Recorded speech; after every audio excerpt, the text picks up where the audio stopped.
think about it, like picture me, a bisexual that is fully like clouded by Comphet. I'm with this man, like I love him for sure, but because I've just kind of chosen the easier path and kind of pushed down my feelings, it's like, yeah, you're not yearning for the woman. It's like you're yearning for that part Something of your beyond. identity. Right. To be spotlighted and appreciated and considered when you're walking around with your straight ass fucking dude. Like, you're not bi. It's bi erasure. You're not, yeah. Bitch, what I was trying to say is this situation got me so wet and so dry at the same time. Exactly.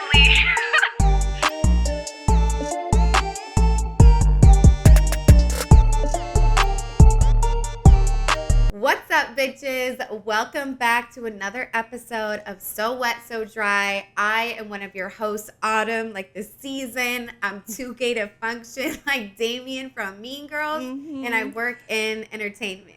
And I'm your other host, Fiji, like the island, like the water. I feel like Satan is having a mosh pit in my uterus right now, and I work in marketing and social media. If you guys are new here to So Wet, So Dry, what we do is we explore duality through deep diving topics about sex, relationships, personal identity, all where internet trends and reality collide. We post polls for every single episode that we do. You guys gotta follow us on Instagram to be a part of that. That's where we post them at So Wet, So Dry. The O's are zeros.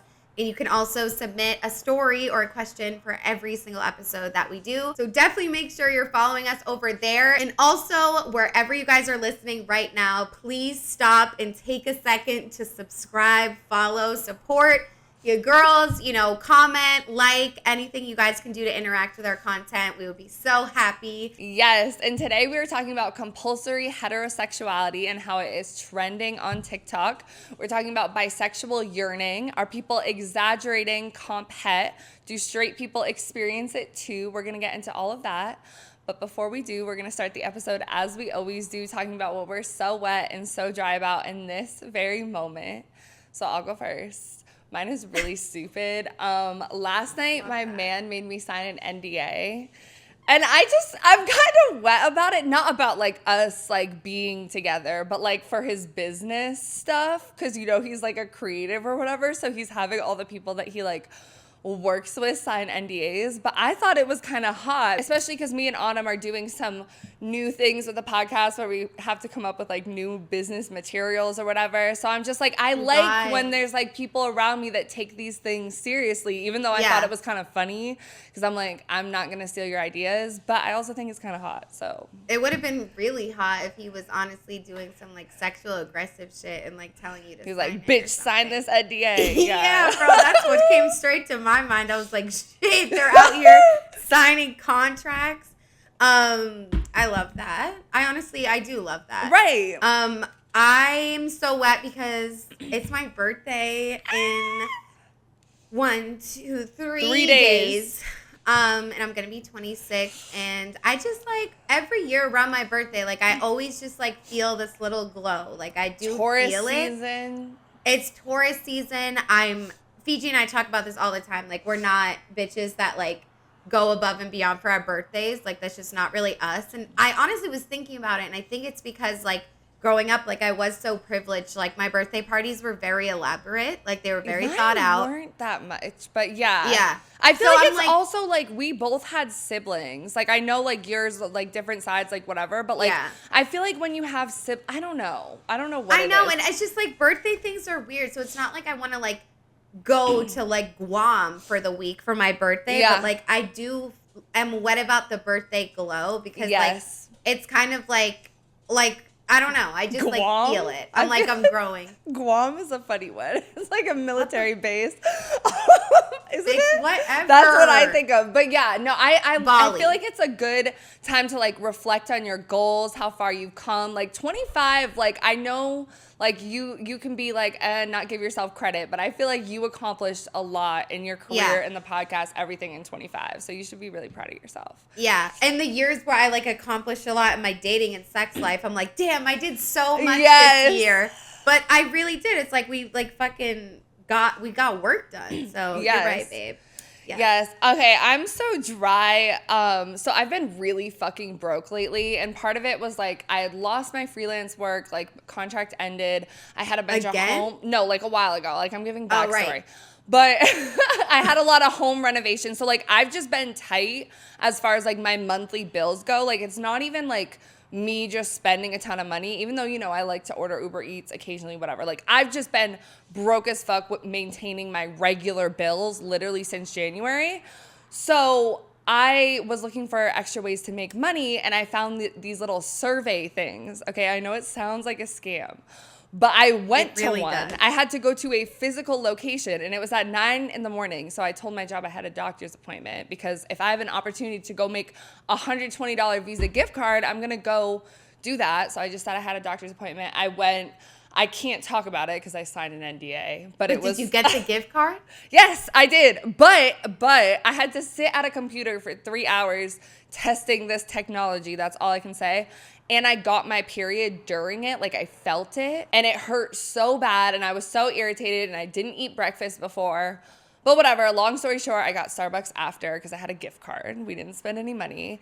And then thank God I did that, because I'm literally balling on a $120 Visa gift card. I've already spent like 60 of it on like White Claws and cigarettes for the episode. But I get paid on Wednesday, so it's fine, you know? Priority. It's just, you got to make it stretch sometimes. But yeah, check really out, if you guys live in Atlanta, those I think it's called Data Source. It's legit. There's Instagram ads. It's legit. You're Go like, do it. I did it. I did it. Legit. I got the Visa gift card.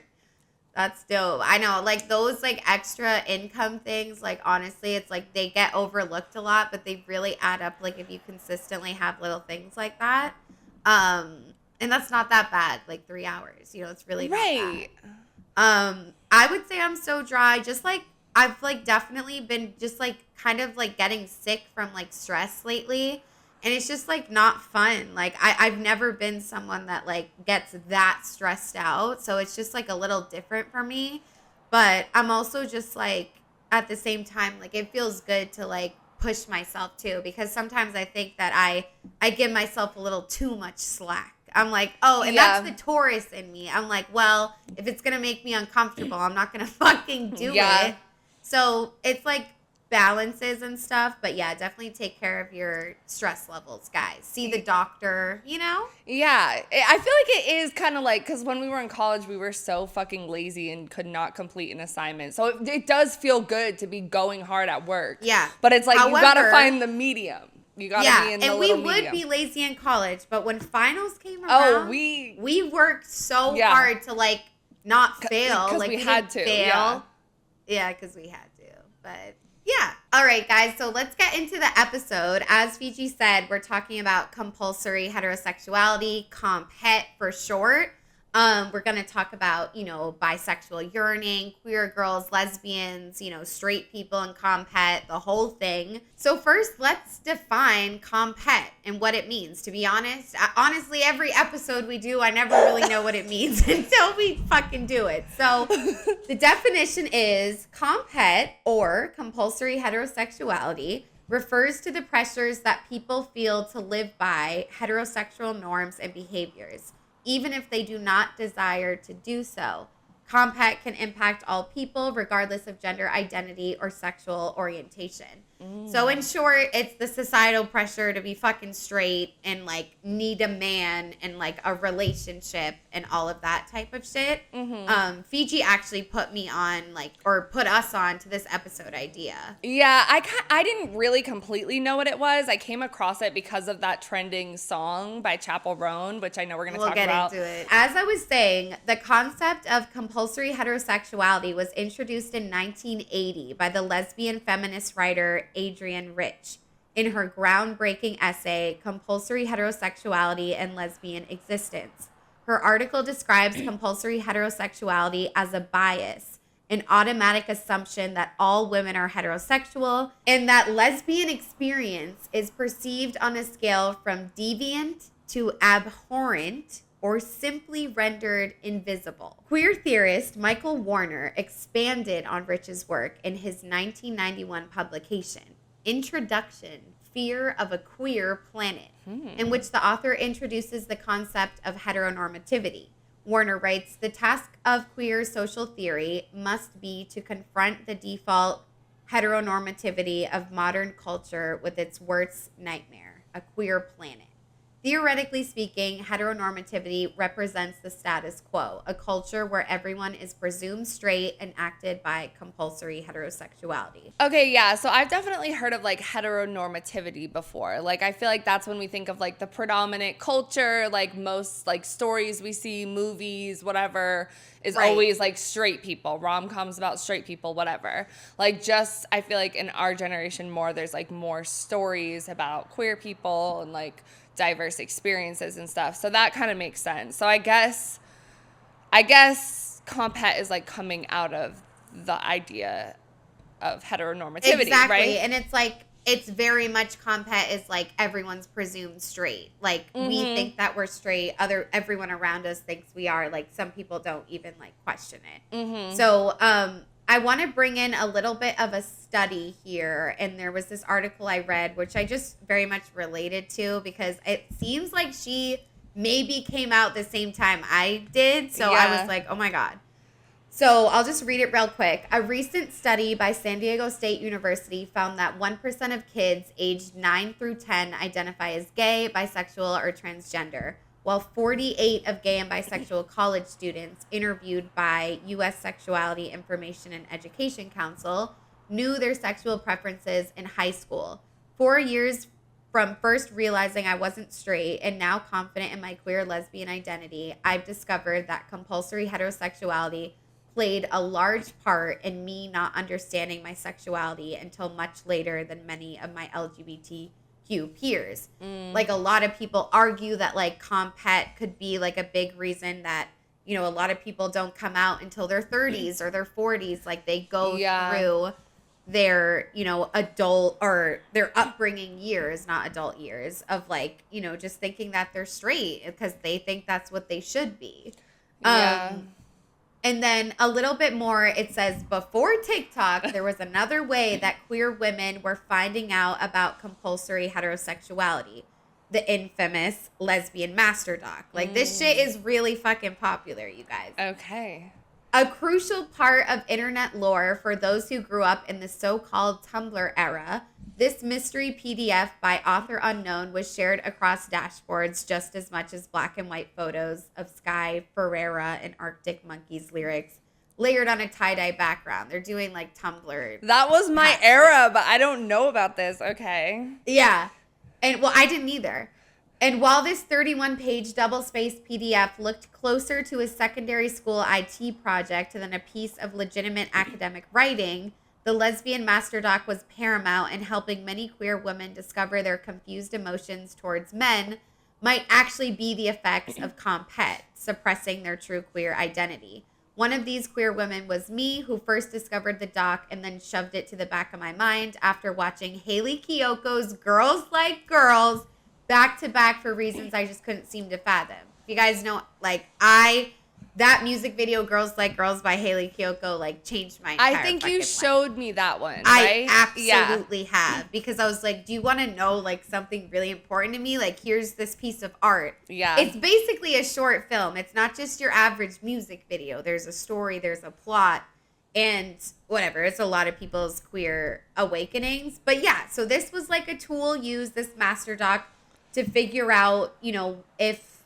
people, you know, were actually attracted to men or just attracted to men because that's the society we live in. Yeah. And it has a lot to do with, like, environment. Like, growing up, it's like, I had two moms growing up. Right. I saw a healthy relationship of two women that were also interracial as well. Like, I had that representation in my own home. So I never was, like, worried about coming out to my mom's. Like, my dad was a different story, but, like, in that home, I felt very safe. And I realized that I'm very much rare in that and very much lucky because that's not most people's experiences. And that's why gay kids don't really grow up thinking they could be gay. They kind of just grow up thinking that they're different, which is, like, sad. You know what I mean? Yeah, it makes so much sense for it to be like the Tumblr era. I kind of want to read this lesbian master doc, but I like thinking. I have about, it linked in here. Okay, I definitely low-key need to read it. But like thinking about that era, like I grew up knowing like gay men. Like my dad had gay male friends that like would come over for Thanksgiving and like all of that, but I didn't really know as many like lesbian women. And I remember like it was very sexualized, like girl, like I Kissed a Girl, like all of those that like Katy Perry, like shit like that, like for men's attention. But I do remember being on Tumblr and coming across, what is it? Blue is the warmest color. Do you remember? Yep. And I remember it's in a different language. Yes, it's in like French, I think. French. I like yes. I think I found it on like YouTube because I'd seen it pop up and it looked really aesthetic, and then I watched it on YouTube and I remember being like, "Oh my god, like lesbian love is a thing." Like I had always like known like gay men, gay relationships, and like women kissing other women as like a sexual thing for men. But that I remember was the first time I like came across like love. women loving women love, you know? You know what's another iconic like queer movie that you would eat the fuck up? Have you seen Carol? No. It's like so stereotypical. Like my first girlfriend showed it to me. Like it's an older movie, but I'm gonna write this down. It's okay, called love.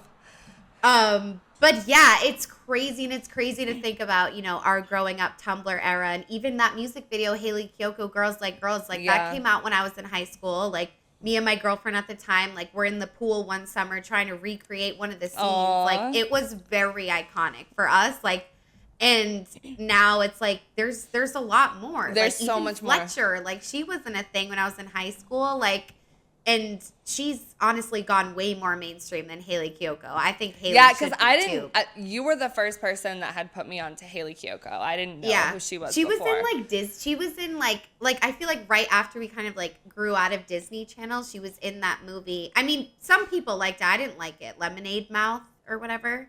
That sounds like vaguely familiar, but I think she was also in Wizards of Waverly Place.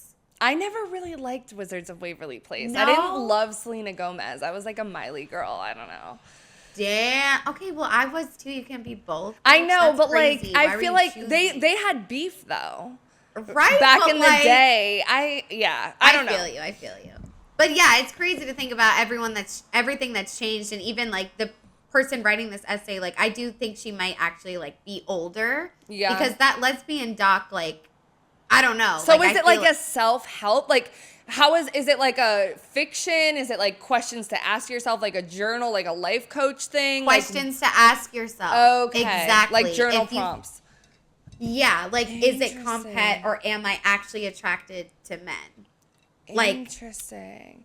Yeah, because it's just like, and we'll get into it more. It's like so fucking confusing. Like when people first learned what comphet was, there's like a lot of people are just like, I've been looking at everything so wrong. Because it's like, oh yeah, like I maybe I forgot that like that could play a part on what my sexuality is. Like you know who Glennon Doyle is? Yes. Yeah, like she's a really good example of a woman that like was literally married, had kids with him, like whatever, and then came out later and had this like, and was like, oh my God, like this is who I am, you know? And I feel like that's a common story for women, especially like femme presenting women. Like I definitely feel that to a point too, because I feel like I did have like feelings when I was younger about like being attracted to women and stuff, but kind of just feeling like, oh, that's wrong. That's not something that I should like explore. So, yeah. I feel like for you, especially like Catholic school, the whole shebang. And everyone in my, like there was like 11 kids in my class, right? Like 6 girls. I know for a fact 3 of them are lesbians now. To like, me, yeah. Well, they probably always were, because like 2 of them were like low-key dating back then. Like, I don't know. But like it just didn't seem like it's like a thing. Hot, honestly. Yeah. Catholic girls breaking the rules, going against in 6th God. grade. Yeah. Anyways, I'm sorry. Why? This is why it's like, guys, I like have like a porn problem. Like I don't know. This, like, I honestly am giving, like, man sometimes when I do shit like that. It's okay. Whatever. We can leave it in because the people should know, like, it's real. We all fuck up sometimes. Okay, the last thing I want to say about all of this is kind of just like, you know, it all comes back to the patriarchy. You guys know it always fucking does. So this is another article I read, and it said, being straight is so common that most people don't even think about it, much less question it. We still live in a patriarchy. And this was written in 2024, by the way. Men are idealized as masculine leaders and protectors. Women are idealized as feminine nurturers and mothers. Women are expected to defer to men. This is considered by most people human nature. It is how things are, but none of that's instinctual. And then she goes into be like, because it's all made up, like these, you know, constructs in our society, like why we feel like it's human nature for the men to be protectors and us women to be nurturers. It's a big question. And even the way we have sex, like how it always has to be like penis, vagina, and like man comes, end of sex. Like even in heterosexual sex, it's like, hello, women's pleasure, but yeah. Yeah, I can't believe you just said penis. That's crazy. But yeah, let's go into our first poll. We just wanted to flat out ask you guys, like, do you think you have ever experienced Comphet before? And 65% of y'all said yes, 16% said no, and 19% said maybe. And I wanted to include the maybe because when I first started researching the episode, I was like at a point where I'm like, I'm not really sure. Like, it can be a little bit confusing.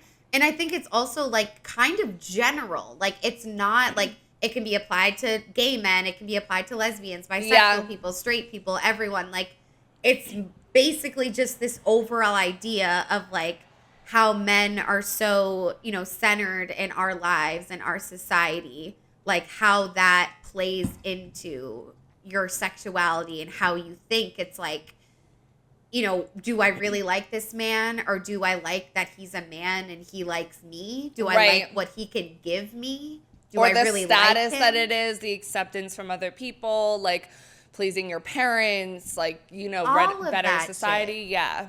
And that's why environment is everything when we're talking about this, because I think people that maybe grew up with lesbian healthy relationships representation, it's like arguably it's like maybe they didn't grow up fully thinking that it was wrong. Like, they saw that it worked, and like, but even like when I came out, even living in that environment, I still cried when I told my mom.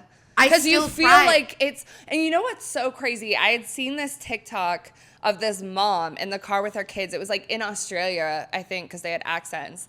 And her kids were like, wait, mom, like, what do you mean? Like, they had to like tell people that they were gay? Like, they had to like, it was like an announcement. Like, these kids, they were like maybe 8 or 10 or something, were like shocked at the idea that you had to come out. They were like, why? Like, they just are who they are, like, whatever. But I was like, that's so cool that like some people in Gen Alpha, and like depending on who their parents are and like the community, because it's even if you're raised by certain parents, like you still go to school and all of that. Yeah, but these kids were like, they were so shocked. They were like, that's crazy. Like, what? And I'm like, wow, that's so beautiful. Like, it is. And I remember like being a little girl, and my mom was hands-on as fuck. She would go into the school library and give them queer family books to put on display. Yes. Like, that's how she was. And like, that's so my best friend, my best friend Ella growing up, like, she would always be like she had straight parents. Like, her parents have been together her whole life. Like, she was always like, you know, sticking up for me if someone made fun of me because my mom didn't look like me. And like, she was always like, you know, if someone was like, okay, like, who supports gay people, she would have like stood the fuck up and started, like, she was over the top. And I was like, shut the fuck up, shut up. Like, don't say anything. Yeah. Like, shut up. Because it's almost like, yes, I had great, healthy lesbian representation, but I also saw that it was not easy for them. Right. And again, the interracial aspect, like, added a lot more to it, too. Because it wasn't like, oh, you have 2 moms, like, that's gross. It was like, who is that picking you up? Like, who the fuck is that woman? She doesn't look anything like you. Yeah. And I'm just like, I mean, can't argue with you there, bitch. Yeah. She doesn't look like me. I don't know what to tell you, though. She still puts me to bed at night. Right. Like, She's still my mom, bitch. Like. So it was hard. And it's like, so it's all about that environment. But it is like really inspiring. Like, especially like, you know, kids that will be born potentially from our, you know, queer ass non-binary generation. Like, maybe there, it's like, that is a huge, like, powerful thing. Like when kids are kids and they just grow up, it's like what we show them is like everything. And so, I mean, that's when like real change can be made. That's why I want to be a mom, but also it's a lot of fucking pressure. Like Jesus Christ. Yeah. But yeah, so I mean, I was glad that like 65% of you guys were like, yes, I've experienced it. Like it seems like you guys know what it is and are like into it. So Fiji picked a great episode. Okay, yeah. So next we're gonna talk about the song "Good Luck, Babe" by Chappelle Roan.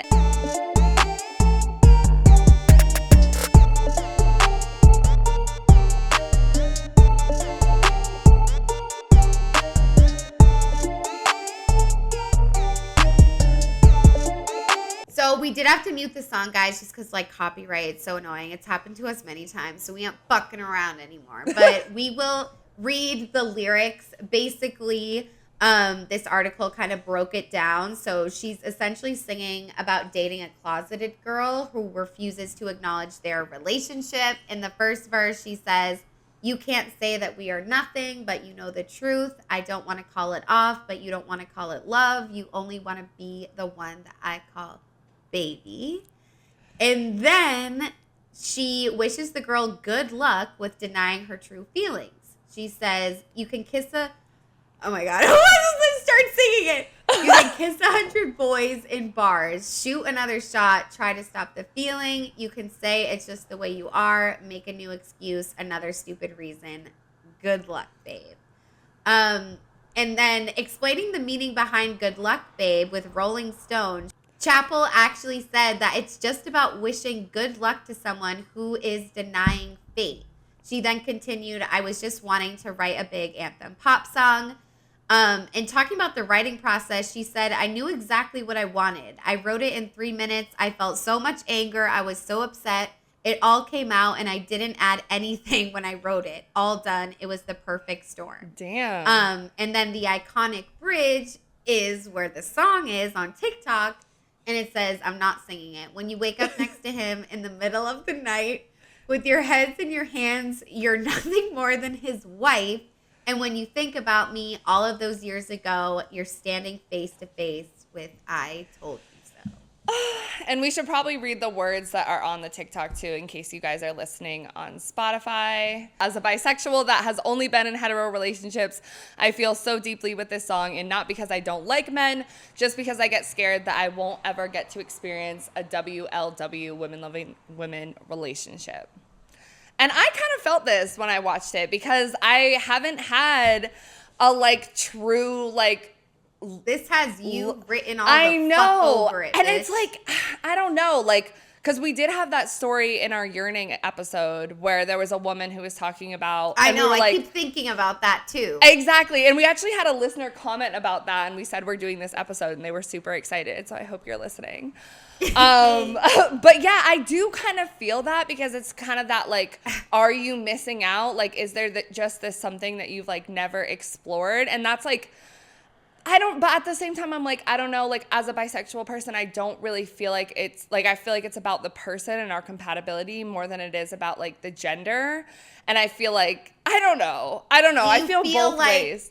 Let me ask you this, because I feel like I kind of feel like this with men, but it's like, it's not that I don't want to like, it's like, you're not as comfortable. Like you've been with you've had casual things with a lot of men. You've dated men seriously. Like that's comfortable. You know how to do it. Like you feel like the discomfort and the unknown plays a part more for you into why you're not like, but I know it's hard because I feel like it's, I mean, yeah, that's like the struggle of being a bisexual too, because it's like, I do love dick. Like I love sucking dick. I like getting fucked with dick, like all of those things. And I feel like I would miss that with a woman, you know, a strap-on's a thing, like whatever. So like part of it is me feeling like, oh my God, like I know I've been in relationships with men and I do love men and what that is. So like, would I be missing that as well? But then also like having never known what it's like to like connect on a deeper level with a woman, like emotionally. And I know how hard it is with men. That's the part that's kind of like, okay, like putting sex aside and putting like I've been able to form like deep emotional connections with men, like for sure. But I think that there's like something special about like lesbian relationships that's just like, would that be better? I don't know. Yeah, I think if you were like in love with her, like you probably wouldn't miss dick as much as you think you would. Maybe I'm wrong, but I feel like, because I feel that too. Like it's, but I'm like, I don't think it's much like I love dick. Like I think I just like I love the way a lot of certain guys fuck me. Right. It's not. It's the person. You know, like, exactly. So it's tough. But I did like think about you a lot like through this episode, because I feel like, especially like from like where you were like raised and everything, and just like maybe like people you were friends with and just like all this stuff, like I can totally see like why it kind of took you so long to like realize. Yeah. And I'm so glad that like I could be that representation for you at the time. No, really, because I feel like part of it too, like I took a longer time to like boys. Like I wasn't one of those like kindergartners, like middle, like young trying elementary, to, like trying to like couple up. I definitely like, was. Yeah, I was very like, ew, like boys, like no. But like once I hit puberty, I got a lot of attention from boys. So it kind of just felt like the thing I'm supposed, like it was just like what you're supposed to do. And it was like, of course it was definitely still exciting. Like I was still like horny for them. Like I was still like wanted that for sure. But it was never like a moment when I was younger where I even like either had the opportunity or really considered. I actually did. I don't know if I ever told you this, but like I had a best friend when I was in middle school and high school. We like played soccer together, and like we were really close, like kind of like too close. And like one point she like texted me and she was like, have you ever had like feelings for me like in this way? And like I remember I was at like a different friend's house at the time, and I was like, oh my God, she just texted me this, like whatever. And I was like, no. But like I kind of like maybe thought that I could have, and like we kind of stopped being friends after that. Like our friendship kind of just like didn't. Why have you never told me this? I don't know. Damn, imagine if you were like, yeah, maybe your life would be different. I mean, I don't think it would have worked out with her. You but were like, oh my God. There were definitely opportunities, like, I feel like where, like, other girls kind of, like, I could have, like, explored it. But I feel like because, one, there were so many options with boys, and, like, how I would, like, my parents aren't, like, crazy Christians. Like, I think they would be cool with it, like, all that stuff. But it is that, like, heteronormativity, like that compulsory, whatever. But they weren't like telling you. It's like you have to guess. Yeah, I wasn't growing up like, oh, do you like girls? Do you have any crushes? I mean, they weren't really asking me if I had crushes on boys either. But like, it wasn't, you know, Yeah, see, my mom was always asking me that shit. Mm-hmm. And that it's like, I literally like have to like remember every single day to be grateful for that. Because... And she didn't have that experience. Like, her parents freaked the fuck out when she came out. They were not happy. Yeah. Like, she, you know what I mean? So it's like, she gave that to me. She didn't have that for herself. But yes, let's get into some Reddit things, like some more, you know, Comphet experiences when it comes to bisexuality in general. There is a Reddit Comphet group. So this first Reddit post I want to read says, so I used to find something reassuring about being with a quote unquote cookie cutter guy. Up until college, I was always emotionally closer with girls and non-binary folks, but unable to recognize it as bisexuality. When men started to make advances towards being in college, I just went with it and put understanding my sexuality on hold. I needed to feel wanted so badly. Definitely more important to me than emotionally healthy relationships or sexual pleasure. And I hung on to emotionally unavailable and unhealthy partners because of that. In more recent years, I've had crushes and felt a more even attraction towards men, women, and non-binary partners. I still have a lot of anxiety related to dating, but that's a different topic. The master doc is in my head a bit too much and making me question if I ever cared for any man, romantically or sexually. I think I need to take a step back from it and just keep an open mind about everything and let what will happen happen. Bisexual still feels right, and having the space to fluctuate and flow is comforting. I really liked this one too, because this is what I was saying. Like, some people, the master doc was a lot. It was like, wow, like, first we just have to it's confusing enough to question like who you're into, whether it's romantically, sexually, and kind of making different, like, if that's different, you know, even it's like realizing that you're only sexually attracted to men but not romantically, like, that's fucking confusing. And then you have this huge master doc of lesbians being like, you know, are you actually lesbian, or are you actually bi, or are you actually straight? And it was like a lot for people. Yeah. And I also just really like what this person said, like, you know, when men start to make advances towards you, like what you said, you got a lot of attention, and attention feels good. Why wouldn't we want that attention? Especially as women in a patriarchal society, it's like we want to be sought out by men, you know? Like, there is a level that's to that. That's success in a way as a woman. And it feels like we're doing something right. Yeah. And it's like, it's easy. It's what everyone's assuming you should do. And so you just kind of like run with it and do it. And then later in life, you figure out like what you actually are. But I like how they said, you know, bisexual still feels right, and like having the space to flow is everything, because it's like so tough, like with labels, because like if someone's like, I don't label myself, like I'm just queer, I'm like, yes, but some people do like labels. Like, I don't want to like bash them, because honestly I kind of like them when it comes to sexuality, because I can feel so confused sometimes. It just helps me to be able to label it, and also like find other people that feel similar and also label that way. So it's like I kind of go back and forth between like I was kind of thinking pan for a while. Yeah. But I just like the way bisexual sounds more, but I don't like, I am like open to non-binary people. Like, I'm not just like like that shit doesn't really matter to me. Like, if you're hot, I want to fuck you. Like, I don't care. Yeah. And like transgender people too, like I'm limitless, bitch. I've done it all, and I'll continue to do it all. But so yeah, I don't know. I liked that one. Did you like that one? Yeah, I think that's good. Like, I definitely want to read the master doc, because I feel like it is like, I've never kind of like sat down and like thought about my sexuality like completely and asked those questions. I know, I definitely could, and I feel like that's where the Comphet comes in, because I feel like you want to think this idea of, oh, like, if I'm going to fall in love with a woman or a non-binary person or a trans person, it's just going to happen. Like, I'm open to whatever.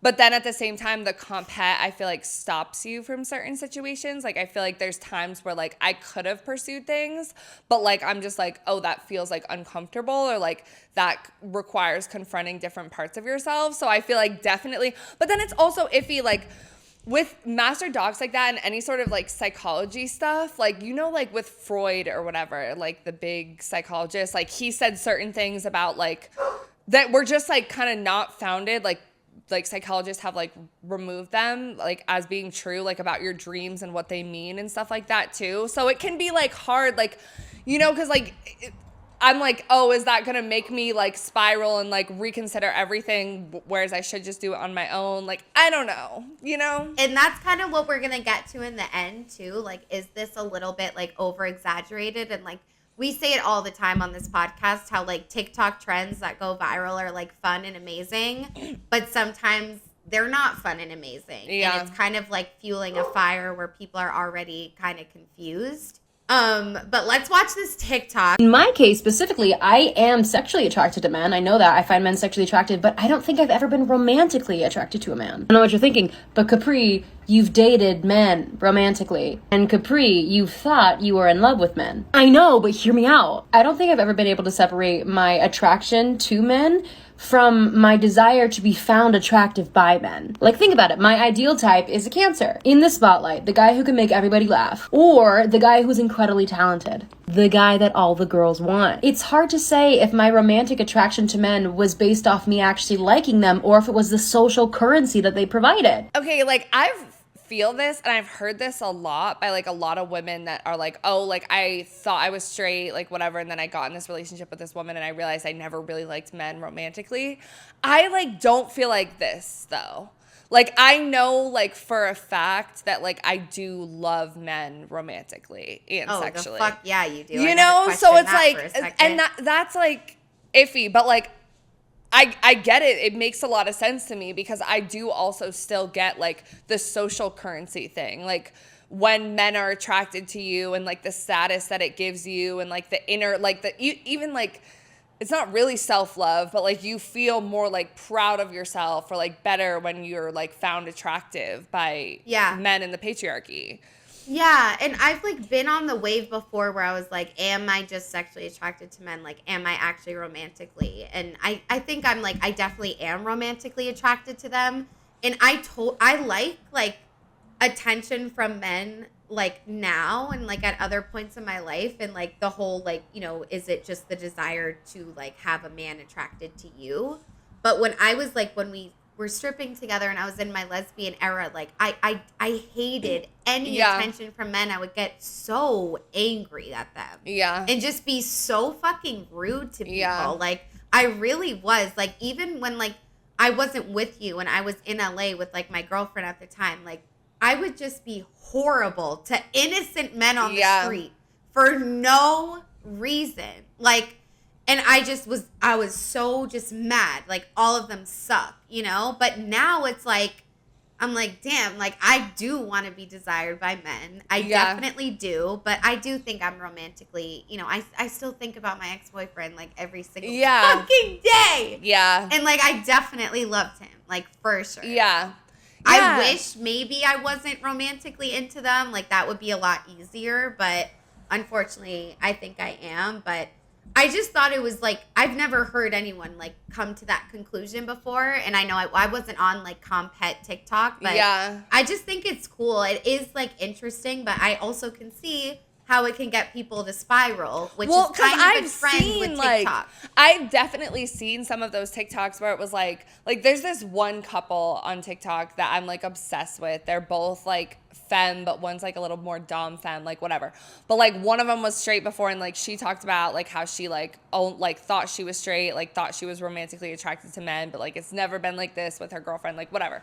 And so I definitely thought before, I'm like, oh, like have I really been? But I'm like, I feel like that's just me like thinking about, oh, am I missing out by not being with a woman? Because like I know like the love I've been in with like men is real. Just like you said, you're like, oh, I still think about my ex, like, oh, this, like whatever. So like it definitely like can cause you to spiral because you're like thinking about one thing but kind of forgetting the whole other. Yeah.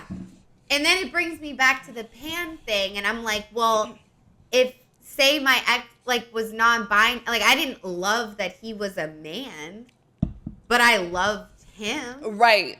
You know? Well, and that's like I feel like that's where like the duality and the binariness of everything comes in, because like I feel like, you know, we always want to put ourselves in these boxes so that we know who our people are or who accepts us or like what our identity is, like put a label on it.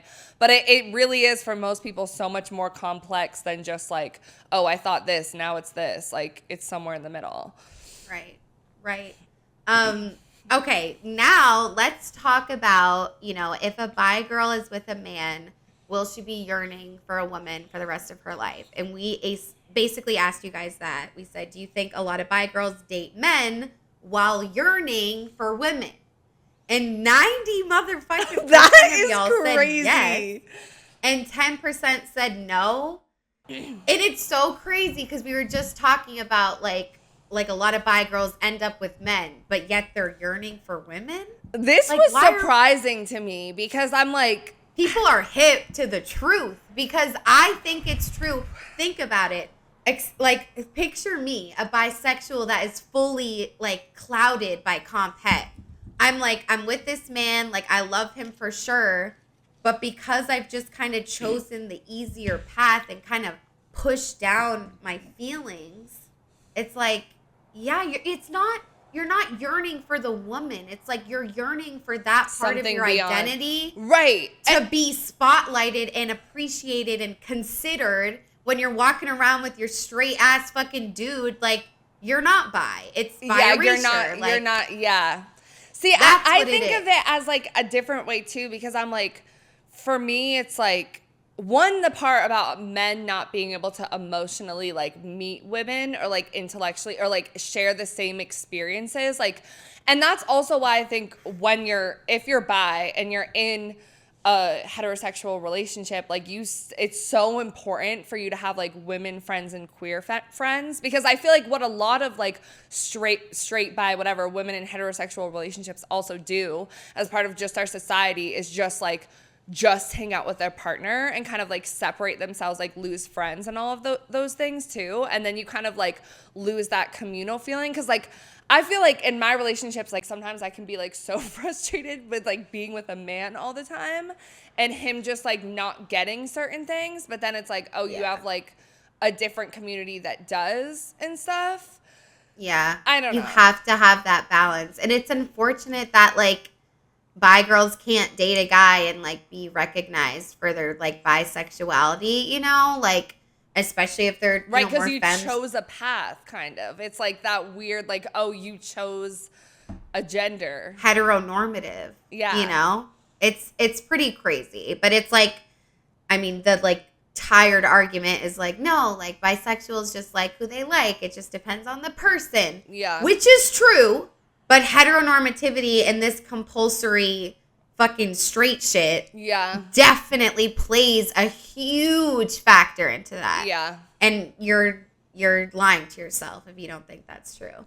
One of our listeners actually submitted a story to this specific poll as well.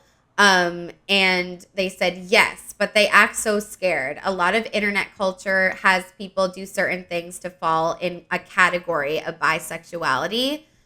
And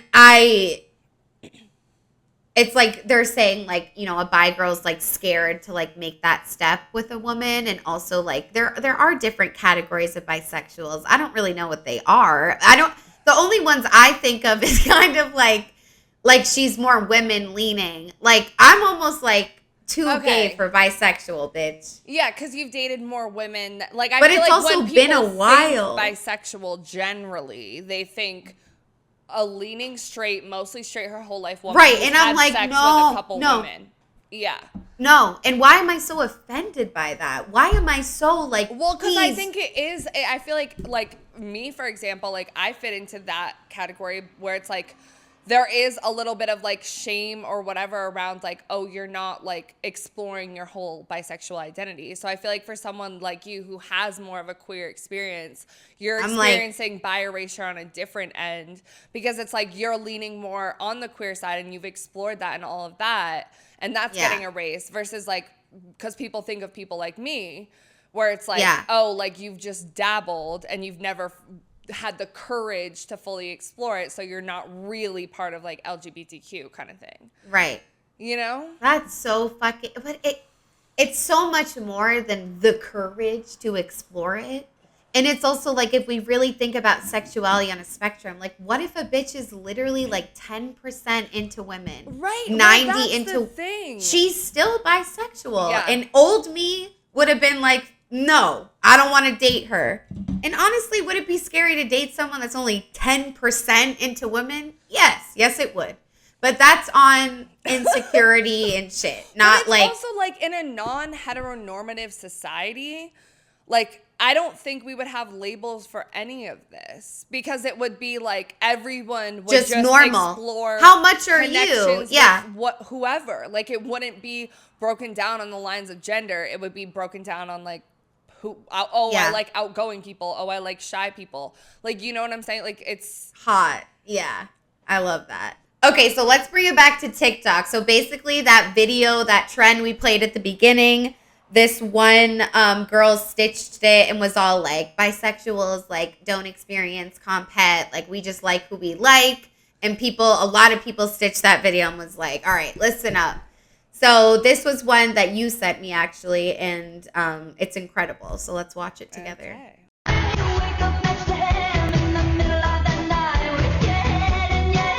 So I might not be it now, but once upon a time I presented as a bi girly, and I disagree with this take. I remember before I transitioned, I felt that way 100% about marrying a man. And I think that a lot of it is rooted in fear that as a woman, if you end up marrying a cisgender heterosexual man, on some level, they will never understand a massive piece of your cultural identity. Like, they can have bi-wife energy or like empathize or try to understand queer culture, but if you are with a cisgender heterosexual man, they will never, on a first person level, understand that. Not to mention, there's also an element to it of, in the culture that we live in, men are the greatest physical and psychological threat to women. There is so much gender-based violence.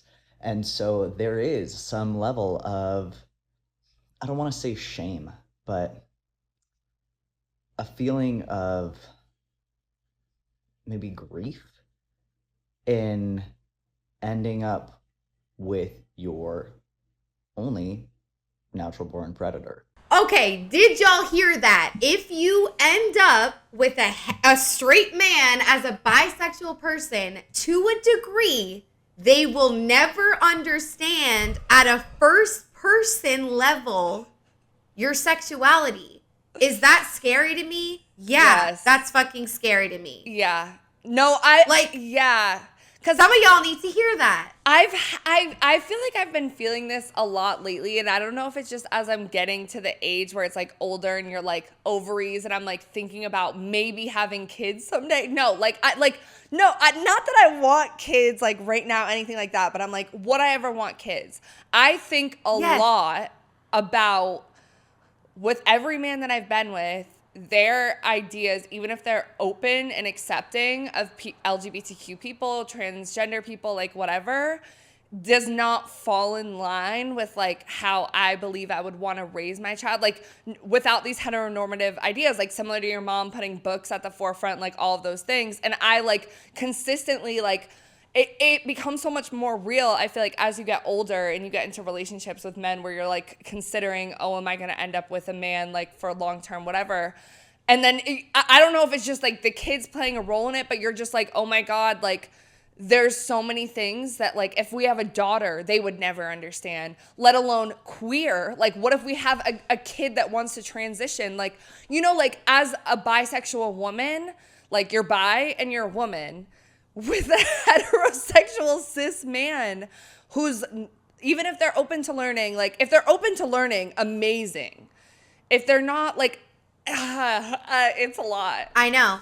And it's also, he said, men are the greatest psychological and physical threat to women. Natural born and the predator. thought of you being potentially married or in a relationship, a binding thing with one of, like, that's pretty crazy. And I know it might sound insane, but like it's true. Like, Yeah. and not even like on some hating men shit. It's like we do grow up to like be mindful of men, be mindful of our surroundings. Don't walk around at night like there's fucking hyenas howling on the street. Yeah. And it's like that plays into it. Like this is all ingrained shit. This is not always so conscious. But it's like what I also, so I've been in long-term relationships with like black men as well. And I think about this the other way too, because I'm white. If I were to have a kid or be in a long-term relationship with a black man, like I'm never going to understand the black experience from the same way. So as a mother or like even my partner, but there's like, I feel like there is like, you can go beyond that and you can unlearn these like privileges and these like predatory things or whatever to like have like a real intimate relationship. The just sad thing for both white people and like cis heterosexual men is that a lot of people don't want to like unlearn those things. And that's what's really scary, because I feel like the likelihood of you falling in love with a man as a bisexual woman who's not going to understand your experience is so far greater than you falling in love with a man that's going to understand. Just as far as how many men, like the statistics about men leaning right versus men leaning left on like societal issues, identity issues, all of those things, like women are far more liberal than men are. So like the pool of men that are like open and that you don't have to like teach is slim. And it's even if he's a great guy that reads books on sexuality and all this shit, it's like that first person level, he's never gonna understand it. And it's the same with interracial relationships. Yeah. That first person level, even if you're a queer interracial relationship, you're both women, you have the women thing. But when you think about a black woman's experience in America versus a white woman, like the L word, remember the couple in the first season of the L word? It's hard. Yeah. That's why, like, it's very hard. Like, interrelationships are so hard. And when you add, when it's not queer, and then you have the straight interracial, it's like you have gender is no, sexuality is no, race is no. It's really fucking hard. And I don't, obviously you can fall in love and have beautiful relationships like that happens, but just thinking about, you know, on that first person level, like you're gonna have to do a lot of work. And that's what you're saying, like a lot of white people don't want to do the work, they want to ignore it because they can't. They can just be ignorant. And a lot of people wait until like they do have kids or they do get married to like even address these issues. And that's why it's sad for like the kids growing up in like houses like, you know, our generation did more and whatever, where it's like queerness isn't accepted. Like I wonder like with our parents' generation, how many of like our moms were like potentially bi or like anything like that, but like chose hetero. Like back then it was even worse. So it's like, it is crazy. Like that is a really interesting point, because I get like the first person, the one that was stitched, where they were like, what was the exact quote? Because if you're listening audio, you didn't see the stitch, but it was like, oh, bi people aren't afraid of being unfulfilled if they end up with a man. Yeah, and I think originally, like, my impulse when I ended up on this side of TikTok was to be like, yeah, like, exactly, like, don't tell me how to feel, like, whatever, like, I want to stay in my bubble of da-da-da, but, like, it is right, you know, you can't deny that, like, that is a big thing that you have to overcome with your partner if you ever can. And the last thing I want to say about this TikTok is, like, he was kind of talking about, like, if you are bi and you're like with a man, you're choosing to be with a man, there's like, he was like, there's this level of shame. I don't want to say shame though, like maybe it's grief, but I was like, no, shame, because I feel shame. Like I think for me, it's also because, like, as we talked about, like I am more like women leaning potentially. So it's like, I really don't want people to think of me as like a bisexual that'll end up with a husband. Even because if you actually know me, everyone in my life is like, I could see it either way. Like, I don't really picture either way for you yet, which is great. I'm like, awesome. Yes, that's a right roll of dice. We don't know. Fantastic. But I hate that, like feeling that shame, and it is because of bi erasure. Like, it's really real, and like I haven't spent that much time feeling bi erasure because I really was strongly identifying with lesbian for so long. And like then it's like at 22 when I got that boyfriend, I was just like, that was the first time where I remember I said to everyone I know, I was like, I'm straight now. I'd always make that joke. But it's like, I didn't realize how actually harmful that was to myself, because A, that's not true. Yeah. And two, I'm like actively minimizing my sexuality as if my partner wasn't doing it enough, as if society wasn't doing it enough. But like, we need to stand fucking tall, guys. But it's hard, and I think like grief is like the perfect word as well as shame, because it's like, I feel like, because you're with a predator. Like even if your man is an amazing man, like he respects you, like he loves you, he treats you well, it's so hard to unlearn the like compulsory heterosexual, like heteronormative like roles, like gender roles, even in a heterosexual relationship, that just like prioritize the place of power of the man and like the woman as like lesser, like even women's silence in relationships, like all of those things. Like I feel like like our personal identity episode, like losing yourself in a relationship, like I feel like it is common for women, regardless, when you're in a heterosexual relationship, to kind of like grieve this like more bold part of you as a woman. Even if your man's not doing that to you, it's kind of like what society tells us to do when we get in these relationships. And when you're bi, like, yeah. I know, it's emphasis on it. It's not like, you know, bi people with a shitty man. It's like people with a great man. A great man, yeah. You're still going to miss that queerness because it's not represented at all in your heterosexual relationship. Like, you're monogamous. Like, you know, if you're open, that's a whole different ballgame. And I think it's also like, it's iffy and it's hard with like cis het men too, because I've had like both sides of like men being like, oh, you're not really bi, when I've been with them. And then I've also had men like accusing me or being suspicious of any time I'm rooting for someone queer or hanging out with a girlfriend, where they always think I'm gonna like be cheating on them, or like that I really secretly just want to be lesbian. Been through it. So like I feel like, and I don't think I'm alone. Like, I feel like we want to say, oh, the great man, like, da-da-da. But a lot of bi women, I do think, go through either one of those things. Or they're man-sexualizing it and just wanting to have threesomes, things like that. Like, you know, there's the jealousy, there's the insecurity, there's the over-sexualization, like,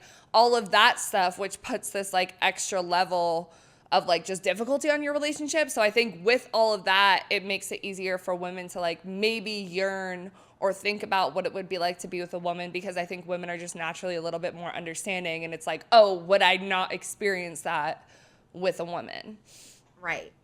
And then you get in a relationship with a particular type of woman and you realize that sometimes it's the same thing. I'm sure, yeah. You know what I mean? Like, well, yeah, you haven't actually, I mean, with any of your partners, were they ever weird about, like, you with men? Because, like, you haven't, well, no, you did date one woman since your relationship with a man.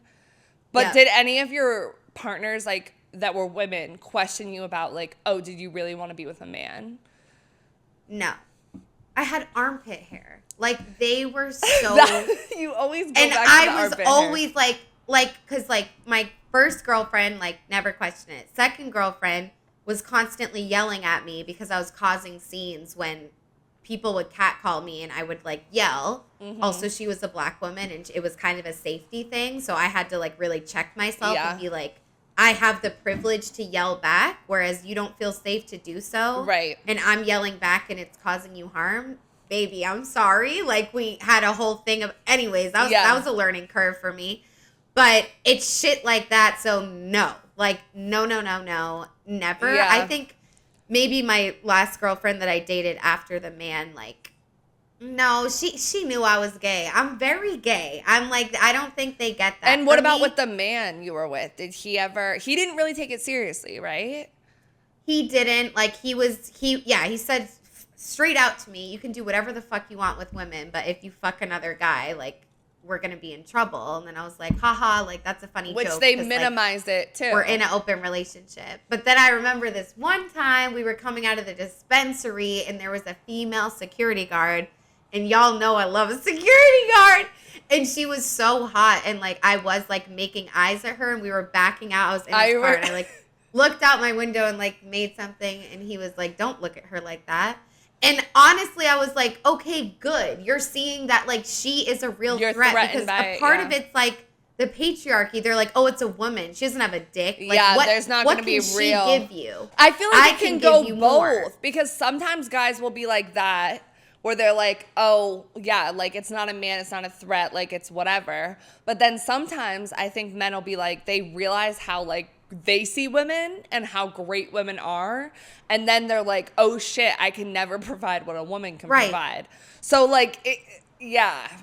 And it's even like, this is so toxic, but I think I'm gonna say it to, like, give exposure. Like, this is, like, actually the power of, like, being attracted to all genders, being with a cis man, and, like, suppressing your identity. Yeah. Like, he would kind of say, like, I made a lesbian turn bi.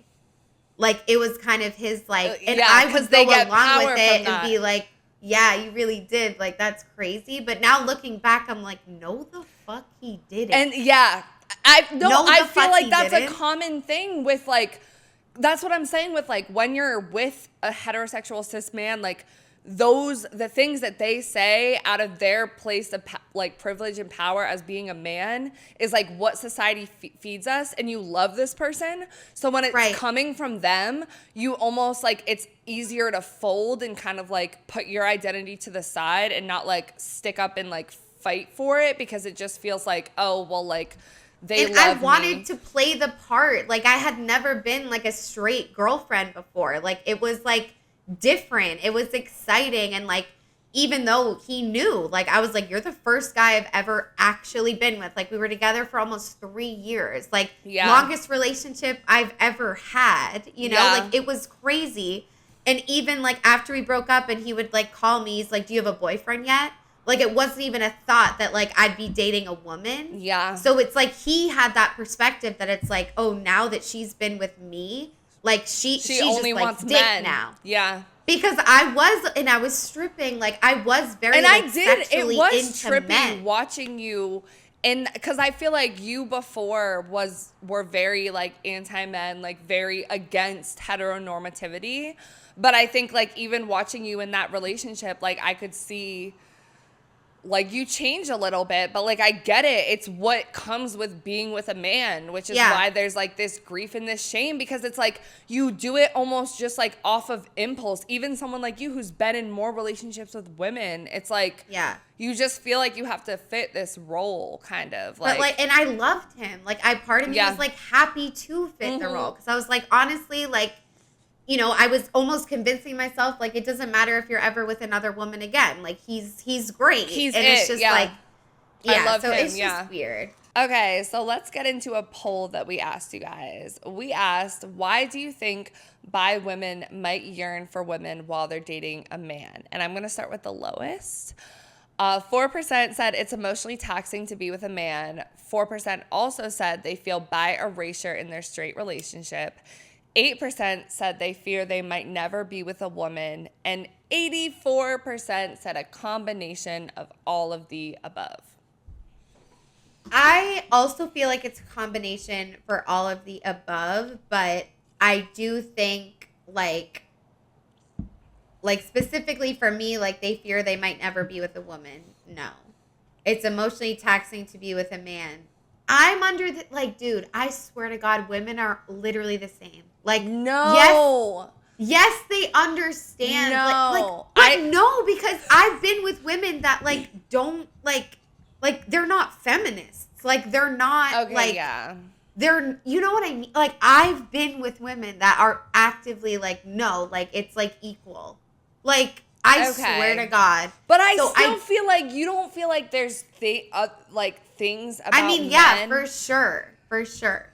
Because I feel like I'm leaning towards that one more than the bi. Like, I feel like, as sad as it is, I could live with bi erasure. I don't want to. I could live with bi erasure. I don't want to. But, like, the emotional taxing of being with a man, like, and I'm putting bi erasure into that as part of it. Right. But, like, their perspective on things, I think, and I know, like, there's women that you've dated that have been, like, had different religious, political views, like, all of those things, like, definitely. But I feel like with men, it's just this, like, women are from Venus, men are from Mars. Like, I don't know. Like, there's just, like, this complete difference. No, it's true. It's true. It is 100% true. But I feel like for me, it's bi erasure. But I think generally speaking, it is a combination of all of the above. So, and then two people submitted stories. Someone said bi women might yearn for women while they're dating men because of pussy and boobs. And because it's a lot of FOMO about being bisexual, which is kind of like bi erasure in a way. Because I definitely felt that. I was like, fuck. Like, I feel like that's more fear they might never be with a woman, though. Like, FOMO. Yeah. Like, FOMO. But it's also, like, even in this current moment while I'm dating a man, like, I did, like, miss things about being with women. And, like, I had like, FOMO what about specifically? It. Yeah. Like what? Like what specifically? Yeah. Well, a lot of it is just like kind of simple shit, like getting ready to go to bed at night. Like I would always do like skincare and like brush my teeth. Like we would like do it together as like a routine. And also just, well, this is kind of a big one, but like not like being as afraid to cry. I feel like when I was with a man, Yeah. I was very much like, I don't want to cry because of like patriarchal reasons. Like I just don't want him to ever like be able to hold that over me, that I just cry and I'm too emotional. Yeah. Whereas like I've been with women that did tell me I was too emotional and it hurt just as much, but I wasn't afraid to cry in front of Yeah. them. So that was like definitely something. Yeah, I just thought of that right now. Yeah, that's because I feel like the biggest thing is like with men that I've been with, that I always wonder if it would be different with women. But it's more based off of like my friendships with women. But like just that emotional understanding, also things like periods, like they never fucking get. Like just like things where it's like, oh, I'm emotional but I'm angry, like, you know, like the like complexity of showing emotions, and also like talking about things and being vulnerable. Right. And we have a TikTok that actually is like directly about this, like kind of like why someone might yearn for a woman while they're dating a man. So let's watch it. Bisexual girl with a boyfriend here. Lock me up, officer. I don't know. I think that this take is absolutely insane because this is such a common and logical fear that everybody has across the board, like regardless of gender, sexuality, whatever. People fear that they're not going to be fulfilled by the person that they are entering like a legal binding agreement with. We are going to be together legally. Like, that's valid, okay?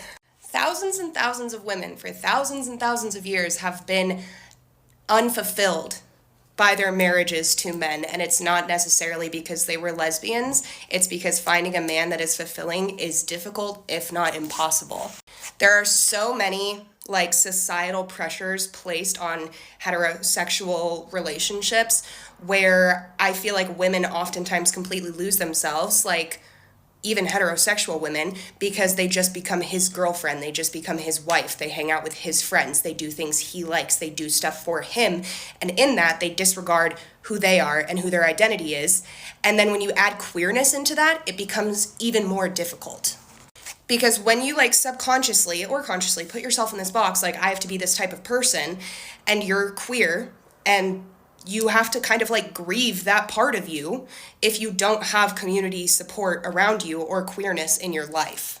This is something I haven't talked about online, but my boyfriend and I broke up for 1 week over summer because I was feeling a huge disconnect from my queer identity. My life for the last 4 years had been completely centered around men, and I just felt a huge disconnect. I had no queer people in my life. I had no queer community. I was just kind of like putting myself in this box of expectations that were placed on me, not by him, but just by myself and by society, I guess, where it's like I was hanging out with his friends. It was like a lot of heterosexual guys and like doing stuff he liked, going to parties, like whatever. And I felt like the only way back to like feeling queer and like having that part of myself was to not be in a relationship with a man.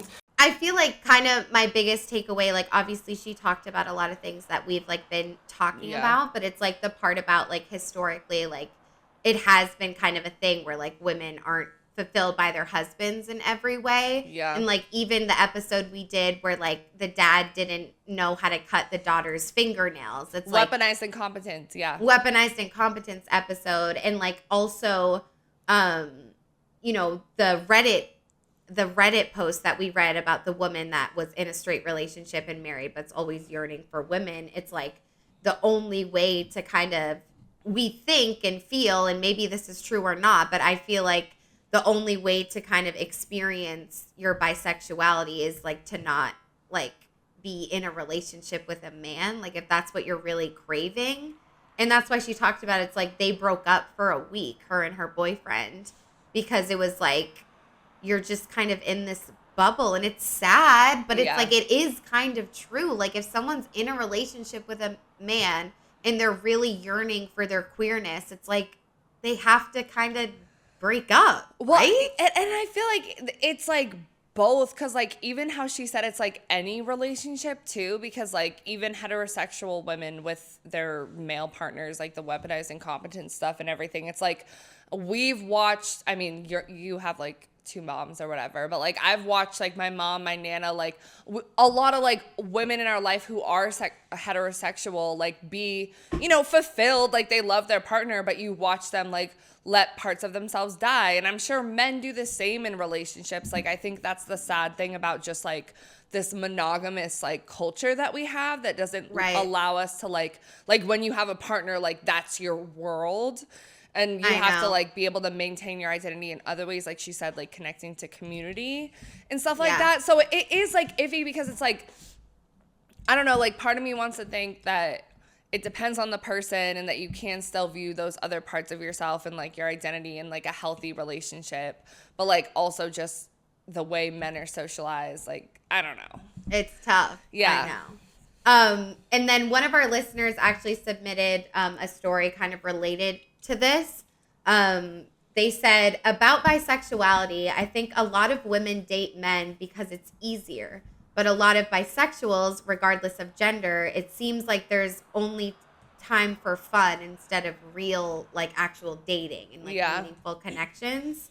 And, like, it's easier in quotes, meaning, like, society makes it easier. That's the path that we're, you know, that's, like, what we talked about at the beginning. It's like we're born into this world. That's what we think is going to happen. Yeah. Even if you have two moms like me, I still thought, like, I'm probably going to be straight. Because I think that, like, even, it was a while ago that you talked about, like, with one of your coworkers, and like I feel this too with my job, like it's like people assume that we're heterosexual, and I don't correct them because I'm not dating a woman, and it seems like too much to even like go there, you know, like it's just like oh, they're just like, do you have a boyfriend, like whatever. So it's like it's weird sometimes where you can like fall into, it's just, it is easier to assume heterosexuality and heteronormativity or whatever. And it's like, it kind of feels like you do like, because of that, maybe you treat it like, oh, it's just more fun, or it's just whatever. Right. Because you don't want the pressure of it. Yeah. If someone asked me now, like, do you have a boyfriend? Like, I'd just be like, no. But I do remember, like, in the past, like, when people would ask me, do you have a boyfriend? I would love to be like, oh, actually, I have a girlfriend. Yeah. But if I felt safe enough to do so, it's like certain people, like, I probably would have just been like, no, I'm single. And it's weird, too, if you're single and someone asks you that and you're like, oh, I'm bi. Like, you know, like, it feels, like, confrontational it's to, like be, like, to correct them. But it's like, if you're a lesbian and someone's like, do you have a boyfriend? Then, you could be like, no, I'm not interested in men. Right. You know? Right. Because, yeah, it's weird. It's really weird. Because it's like, oh, I'm bi. It's like, okay, you could still have a boyfriend. That's what you're going to say back. And you're like, yeah, you're right. I don't know. Like, it's just kind of. Assuming. Okay, so let's get into a little bit more on just like why bisexuals like experience comphet. I really liked this TikTok. We're gonna watch the beginning now, talk about it, and then transition into something else, and then watch the end. She's got a lot of good stuff in here. This was one that I found, so you haven't seen this. So we're just gonna watch like it's like 25 seconds. Okay. Comphet does impact people who are genuinely attracted to men. The idea that if you identify with comphet means you must be gay is the biggest false narrative. Comphet is valid for bisexuals because even if a woman genuinely wants to date another woman, they might struggle to do so because of the societal pressure to date men. It's the easier and expected route, so going against the grain to date a woman, even if you truly desire to do so, is exactly what comphet is all about. So we basically asked you guys essentially this in a poll. We asked you, if you identify as bi, queer, do you feel like being with a man is what you should pursue, even though you genuinely might want to date another gender, like what this woman was just talking about? And 33% said yes, and 67% said no. This is surprising to me. It was surprising to me. I was like, well, you guys kind of, like, what happened to the first poll? We were all like, comphet. I'm like, that is comphet, you know? But, like, I honestly have been surprised in some of my, like, bi queer experiences with women who are bi as well, like how much more open they are with it than I am too. Like, What you do you know, mean? like just like even in terms of like hooking up or like going on dates or like stuff like that, like I feel like I do have a lot more comphet than other bi women that I've met. Yeah. So like Yeah. I could believe that like it's no for a lot of people. I don't know. Yeah. I don't know. I mean, I definitely don't feel that way. Yeah. But I feel like a lot of people do feel that way. Yeah. Maybe just not our listeners. Yeah. But it's still interesting just to think about. It's like, and maybe you're just pursuing, you know, a man because you're more leaning that way. Like maybe it's not that deep. Like, you know what I mean? But like maybe it is. So now I just want to get into like straight people experiencing comphet, because straight, like, to be completely honest, I was like, no, like that, like, this is a gay thing. Like, what are you talking about? It's coming from this lesbian master doc. But I was wrong. And we asked you guys, can only queer people experience comphet? 84% said no, straight people can also experience it, and 16% said yes, it's a gay thing. And it's like everyone experiences it. It's like the patriarchy. It's like heteronormativity. It's like you can't really get away from it.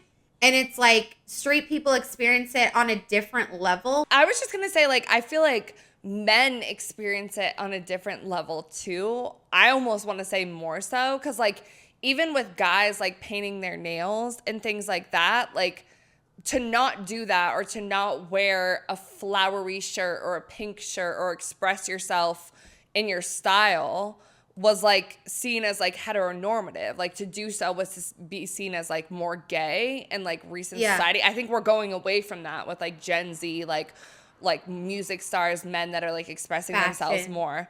But I think like men get like a lot of that, like straight men who just express themselves like might want to but not do it because it's seen as like quote unquote gay. You know what I'm saying? Yeah, I definitely do. I mean, my mind was going to like straight women for sure. Like I wasn't thinking about straight men, and it kind of hurts my brain to think about like how that, like it's just so weird, because a lot of people like online too, on Reddit, like thought it was just like a gay thing, because it's like it would make sense. It's like, well, if you're straight, you're not questioning your sexuality, but it's like it's so much more than not questioning your sexuality, which like we've learned more throughout it's the things episode. that are I feel like it's like the things that are coded outside of like heteronormativity.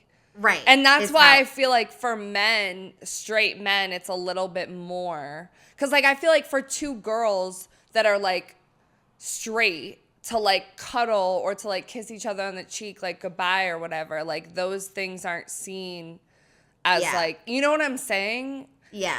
Versus for men, it is. So I almost feel like men, like, cis straight men, might experience pet more. Okay. I don't know. I don't know either. I really don't, bitch. This TikTok, she also talks about straight people experiencing it. So let's hear what she has to say. Which is why I also think that straight women can experience comphet. Yes, they're attracted to men. Yes, they date men. But this idea, this societal pressure to be in a relationship also leads straight women to feeling like they constantly need to be in a relationship. Society bombards us with straight romantic narratives in TV shows, movies, and books. It's no wonder that we feel so much pressure to be in a relationship. When people are single, oftentimes the first question is like, so when are you gonna get a boyfriend? You know, parents even, you go home and it's like, well, you're still single? What's wrong with you? That is comphet, that compulsory feeling to have a man in your life. That societal pressure to feel like you always need to be in a relationship can lead people to be in relationships that they don't even particularly like or want to be in, but it just seems like the right thing to do. I'm realizing this was kind of a controversial topic. I had several comments about it, so I want to know what you think. Do you think comphet applies to bisexuals? Point being, if you're a lesbian, bisexual, or even a straight woman who identifies with comphet, I see you, I love you, and you're valid. Bye. Okay, I don't know if I'm thinking about comphet the right way, or if I'm thinking of heteronormativity. Because like what I said about men is more about like heterosexual norms, like how you express yourself with your style, but this is more about like relationships.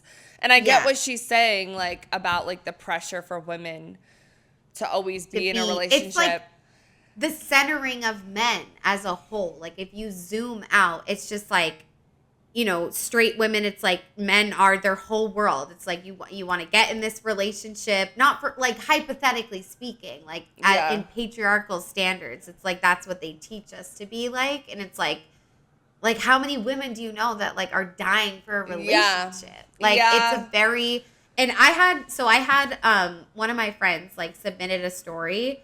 And she's someone that has like a lot, like she's straight and she has like a lot of queer friends. So she's like surrounded by queer people a lot. And she submitted for the episode, she said, recently one of my best friends saw this TikTok about not centering men in one's life and was like, oh, I feel like that's why you're able to have all queer friends because you don't center men in your life. But I feel like most straight women and a lot of queer women center men in their lives. So to not do so, even as a straight person, feels like a divestment from Comphet norms. Okay. Yeah. I mean, I'm a little like iffy on this whole centering men idea because I feel like there's a law on TikTok in other senses about like decentering men. And I agree with a lot of it, but I think we're taking it like too far to a certain degree where it's like completely like don't have relationships with men. So like I feel like it's a loaded topic.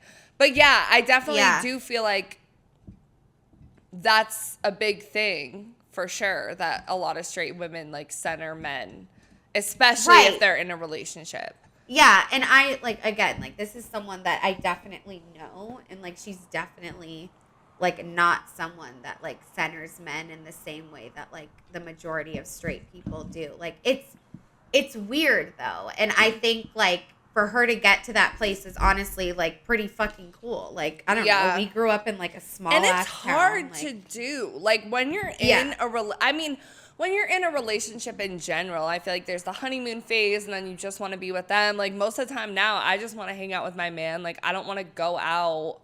Like I don't want to do like, you know, like on a weeknight, it's like I'm going to have my man come over. I'm not thinking that with my friends as much. You know, like I feel like it's just like your impulse, but it bleeds into so much more than that for a lot of women. So like, yeah.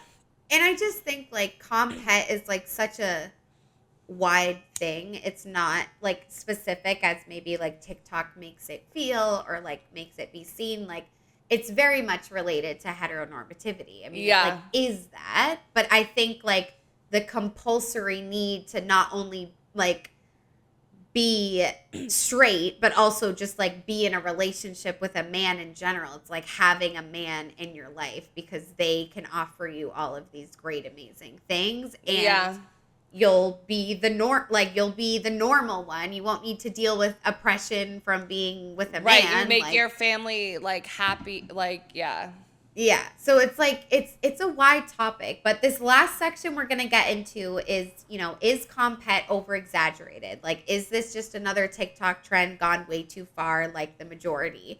And this wasn't something I was planning on including, but I came across it and I was like, damn, like people low key like have shit to say. I was like, we have to talk about this. So there was this Reddit thread that's called Actually Lesbian. And so we're going to get into some biphobia right now. It's called Actually Lesbian. Like, wow. And it says, this Comphet and an unattainable men thing has gotten out of control. And I just want to read like 2 responses that were in this thread. I'm getting really tired of these bi girls pretending to be lesbians and calling normal attractions to men, quote, a lesbian trait, Comphet. They imply that lesbians are sexually attracted to men when we're not, and it doesn't help us in getting taken seriously. Like, is this not confusing to you? So, wait. So they're saying that bi girls... Okay. Pretending to be lesbians and calling normal attractions to men. I mean, again, like this is like why do we have to be binary? Like bisexual girls are saying like, I'm not really attracted to men. Like this is just Comphet. So actually I'm a lesbian. I mean, there's definitely a thing about like, like lesbians that are closeted heterosexuals. Like that's definitely a thing. Like, you know, like lesbians that present as masc or whatever, but still like have sex with men and like all of that stuff. So like, but I don't know, like maybe you're bi. Like I feel like this is the problem when we try to put people into like labels too much. Yeah. Because you're just like, oh, you're not a real lesbian. Oh, you're not a real bisexual. Like, what? Like, people have different experiences. And here's the thing, like, take a bisexual woman. She's real 50-50 with it. Or if she's into non-binary too, it's like she's 30-30-30 with it. Whatever. 30-30. Like, shut up. And if she was like, we're like drunk hanging out and she's like, oh, like that girl's so hot. I'm so gay. I wouldn't be mad at that. Is she gay? No, she's bisexual, quote unquote. But But I think that's okay. But I think there's a lot of lesbians out there that are like, no, the fuck, you're not gay. Well, you're bi. No, but even you had a straight girl do that to you when we were in college. Like you were identified as completely lesbian, and then like sometimes this guy would come around and you would be a little flirty guy that I was like, or friendly or whatever, but that if you know Autumn, that's also just her personality. Like I feel like you just like to like have fun and be flirty I'll and like flirt whatever. With a tree, and honestly. like and this girl that we were friends with would always be like, she's not a real lesbian. Like she's not like, she's really straight. Like she's just doing it for attention. And like that's the whole thing. And it's like, okay, guys, like sexuality is a fucking spectrum. And maybe think for a minute, like, why do you give a fuck so much? Like, are you just insecure? Like, I don't know. Like, I'm like, what? Like, are you mad that attention's not on you? Or are you mad that you're not exploring your sexuality? Or like what? And also like, we need to stop like micromanaging and projecting our own ideas onto other people and like their behaviors, because like, okay, you could identify as a lesbian and be flirting with a man when we're out, and I could think, oh, that's funny, she's a lesbian. You're on a journey to figure out your own fucking sexuality. Who the fuck am I to be like, you're funny. not a lesbian? Wow, that's interesting. Right. You're not flirting with a woman. Like, I know. I was like, and it's like now looking back, it's like I look back and it's like I was, you know, a closeted bisexual because I felt so much shame about even considering that. And now I'm way past that. I'm like, it's cool, guys. But back then, like, and I really, like, it was so shoved down that, like, I genuinely believed it. Like, I don't have memories of me being like, oh, like, I hope no one saw that I was flirting with what's-his-name at this girl's apartment. I was just like, oh, yeah, I did that. Like, I'm just kind of like, right. You know? And, like, who, like, for her, like, when she talked to me about those things, like, in private, and I'm just like, bitch, why are you so invested? In the room right next door to me, like, right, hello. Like, why are you so fucking invested? Like, you know Stop what I'm saying? looking at me. Like, do you want to fuck? Right. Like, what are you, what? Yeah. Okay. And so another response in this Reddit thread said, if you're that confused over your attraction to men, then it's probably actual attraction to men and not comphet. Comphet isn't about sexual attraction anyway. It's not about the body. If anything, comphet encourages women to ignore their bodies. It doesn't cause man lusting. LOL. If you have a crush on a man, feelings for a man, think sex with men is okay, like to watch or read about men having sex with each other, or even if you want to be a man, that's just attraction to men expressing itself in various ways. LOL. May as well accept it now and avoid wasting years of your life trying to force yourself into the lesbian box and save us all the grief. Okay. I just want to say it's giving those Facebook groups, but like lesbian edition. It's giving Are We Dating the Same Guy lesbian edition, because it's just right? I get them saying like comphet isn't just about sexual attraction anyway. It's not about the body. If anything, it's about like women ignoring their bodies. Like that statement, like I get, but like I just feel like it's like people are on their own journeys. And also, isn't it a common lesbian stereotype that lesbians like to watch gay porn between gay men? Yes. Yeah. So yes. It's like maybe like this just sounds to me a girl that had a girlfriend that caught her watching gay porn and is like mad about it. Like, you know what I'm saying? Like, I feel like we are sexual beings that exist outside of like, you could love to watch gay men have sex in porn when you're like masturbating. Like that doesn't Like, mean you're honestly, secretly bitch, like, heterosexual. almost every woman I've ever like talked to like did that with gay men. Like that got them off. Me personally, like never. Like No, even if me it was like neither. a really dom scene, I just like No, they're the not one cute thing to was look like at. Saltburn. Like that scene in Saltburn, which you haven't watched, but there's like this one scene where he like he's like doming him kind of, he gets on top of him in bed. It's like whatever. I was like, oh shit, maybe I do like watching gay men. Fuck, I don't know. I mean, yeah, honestly, there's always something. But yeah, I get it. I get the beginning. They're on to something in the beginning. But like, again, like, I just feel like it's dangerous whenever we start telling people like, save us all the grief. Like that, like it's about the person. And if you're trying to build a relationship with this person, like you should not tell them like, this is how they need to be with their sexuality. I don't think that's ever right. Okay, so we're going to finish it off with some more dangerous Reddit posts. So this is kind of among the same vibe. It's in that same actually lesbian thread. And I'm just going to read them. They're all just like quick ones. One person said, the Comphet is liking unattainable boys/men bit never fails to amuse me because what do you think lesbians were experiencing growing up? Most of my crushes were unattainable too because they were straight girls. Someone said, bisexual girls don't want to be lesbians as much as they're scared of men and depressed over heteronormative relationships. Methinks. But since they never shut it about how gay they are, it seems like they genuinely want it from the outside. The last person said, Comphet is not really a thing. Not the way it's being discussed. Nothing on earth can make you have fake love and crushes on men or make you like having sex with them if you don't. All of that is real. Comphet in itself is lesbophobic because it insinuates sexuality can be chosen voluntarily. Yikes. That like won't shut up about how gay they are. I was like, that's you. But like that was me. But it's also because you're a femme, and I feel like you have to, so that like lesbians notice you and like you're like, hello, I'm gay. Like yeah, you have to put yourself out there, honestly. Yeah, this is a little bit scary. Much. Yeah, I just thought it was fun, you know?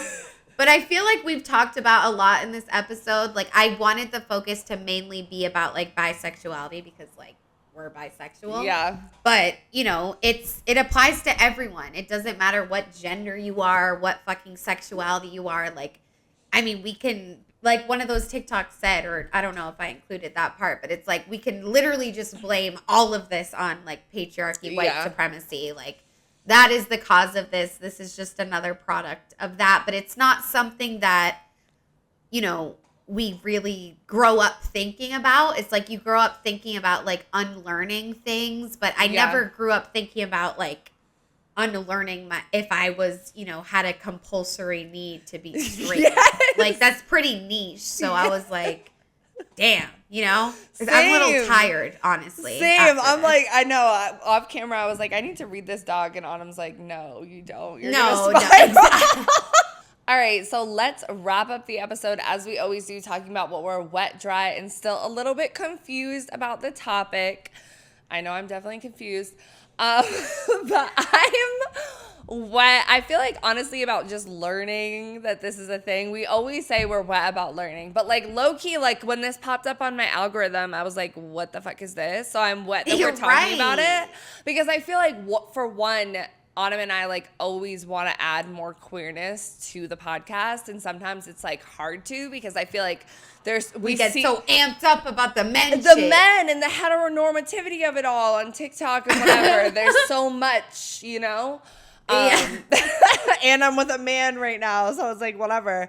But yeah, I'm wet about talking about it. I'm also wet about Chappelle Roan. Like, I do like that song. I haven't listened to the whole thing, just like the clip on TikTok. Like, I'm into. No, it slaps, bro. I want to dance around in like a yellow sundress or something. And like, she's a baddie. Like, she's cool. Like, I followed her on Instagram, but like her style and stuff, like, I need to like get hip because I know some of the queer artists that you try to put me onto, like, it's a little Yep. But she's a little more edgy. So, like, I'm, like, a little more here for it. So, have you ever listened to Muna? M-U-N-A? No. They're a little bit more edgy. Okay. Maybe that'll be a good one Send me for that. you. Okay.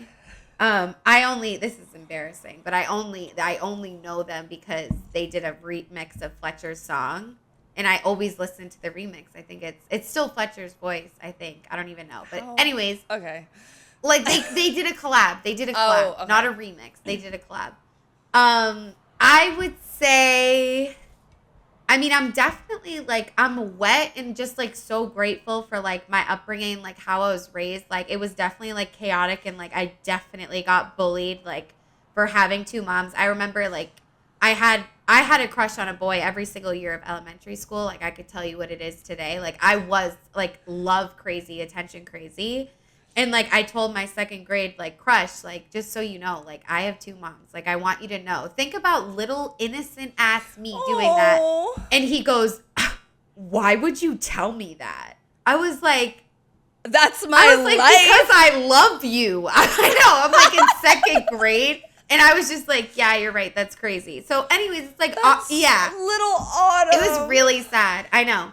But it's like things like that. It's like, whatever. I'll deal with that so many times because I was so lucky to like have that representation and be able to know that I was queer when I was like 14. Like, thank God. Like, I think about my mom coming out in her 30s. I'm like, damn, bitch. Like, That's a lot. crazy.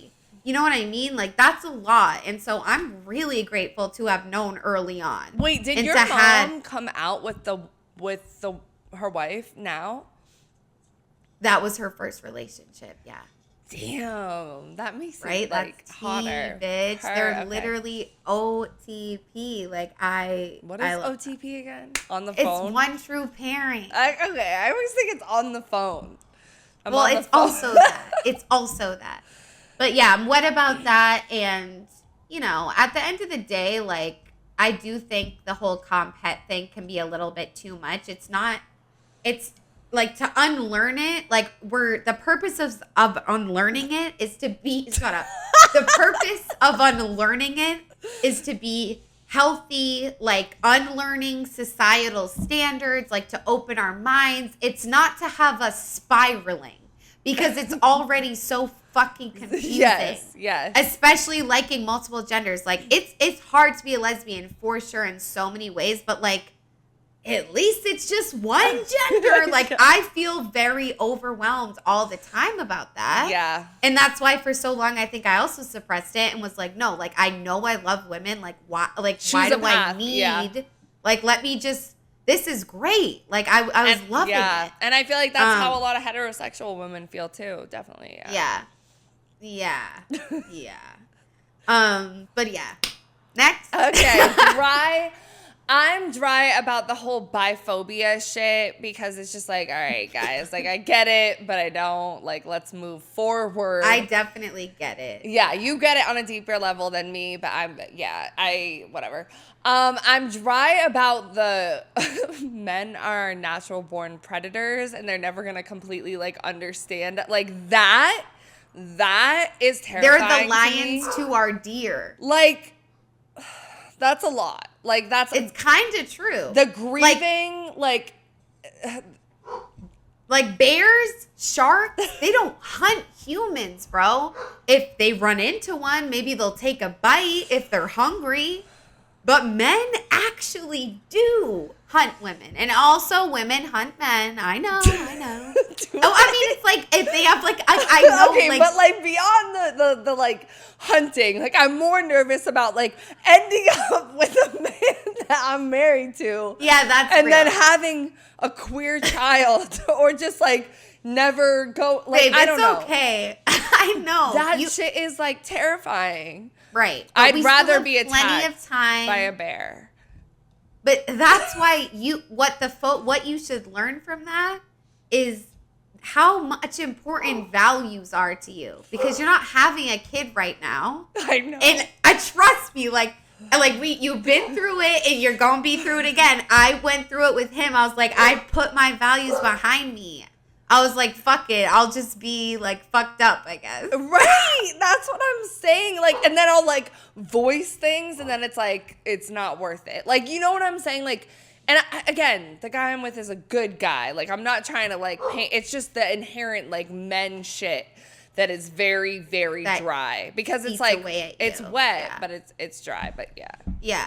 Similar to you, like with your dry, like I feel like it's like the biphobia for sure, but like it's more bi erasure for me. Like I feel like I've come a long way with being like I'm not straight. Like I don't say that joke anymore. You know what I mean? Like I know that I'm bi and like it's all great and everything, but still at the end of the day, I'm kind of like I don't love it. I don't love it. I'll be honest with you. I don't love it. And it's fine. I mean, yeah, it's fine. So I'm just I'm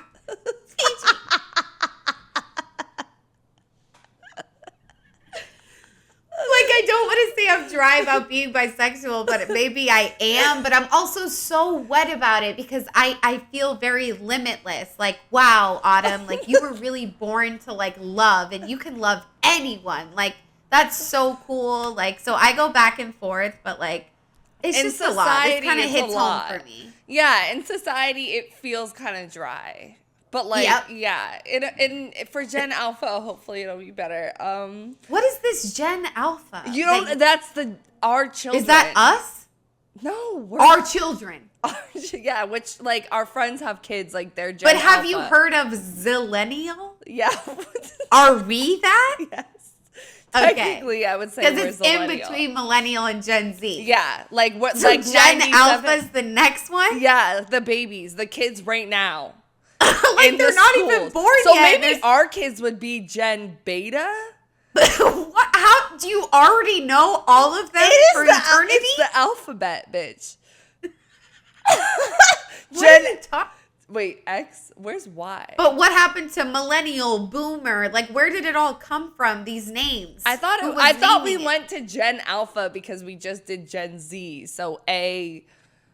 And so we're just gonna go Gen, But everything. you're right, because then millennial. But because they There's hit no in the Gen millennial. Oh, so millennials are Gen Y. But Gen X is our parents, X, Y, Z. But we call them millennials because it hit in the millennium.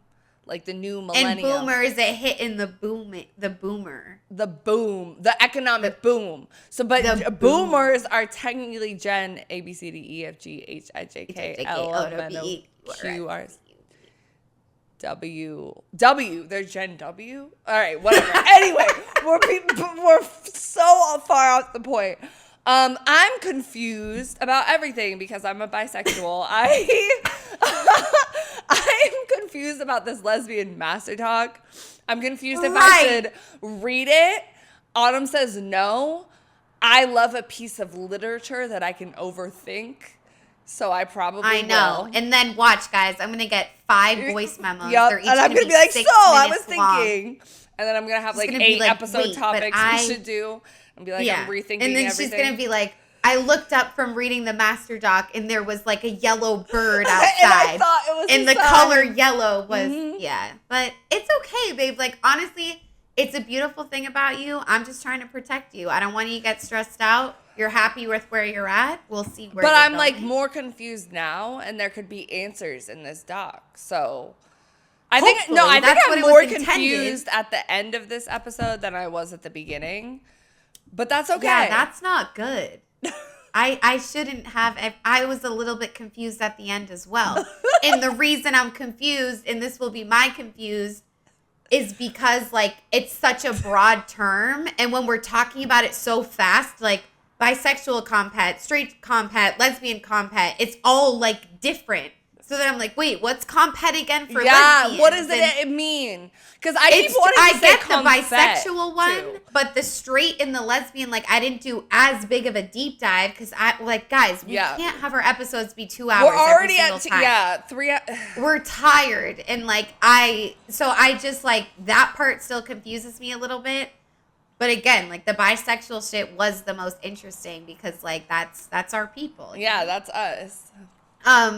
But yeah, that about does it for this episode, guys. Hope you guys liked it. It was definitely like niche. We love the word. Okay.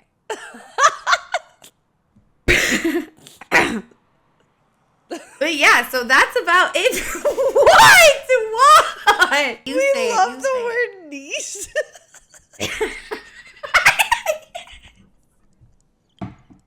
I was gonna say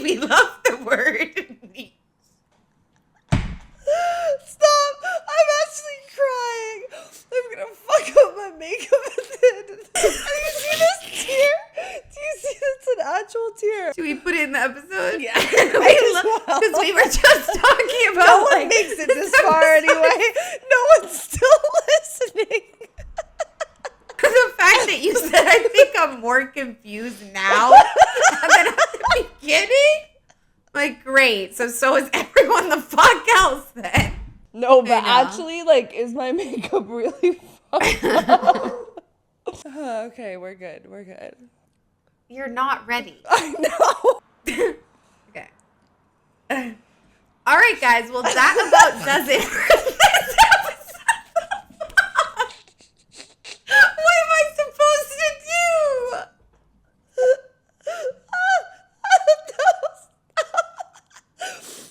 I'm going to say it more chill. I'm going to try a different vibe. See if you don't laugh. All right, guys. Well, that about does it for this episode.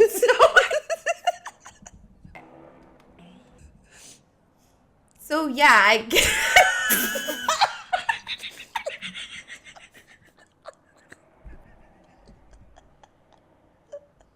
This isn't funny. This isn't funny anymore. I want to finish. I can't.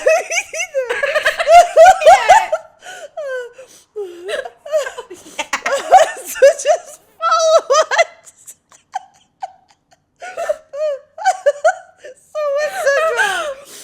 gmail.com. Oh my god! Can we just tell them like what we're like having? Oh my god, I'm crying now too. Me too. I just wiped off all my nose makeup. Okay. Okay, guys.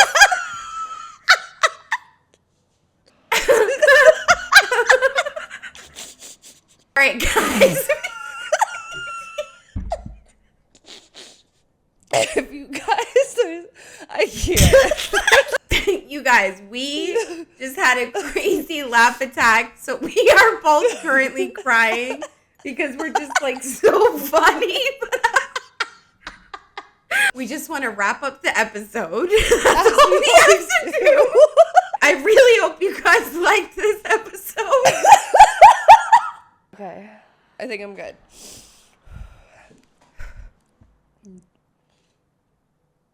Oh, I'm going to. We really hoped you guys enjoyed this episode. If you did like it, please let us know by subscribing or following on whatever platform you're listening to us on.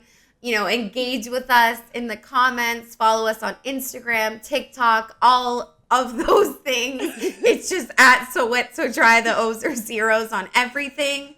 And yeah, join our community of confused pussies and Philosophical sluts. If you guys really like this episode, you should support us by subscribing to our Spotify.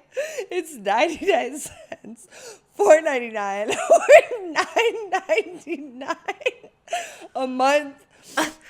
We love you so much. We will catch you in the next episode. Bye. Bye. Would you rather be stuck in a forest with a man or a bear?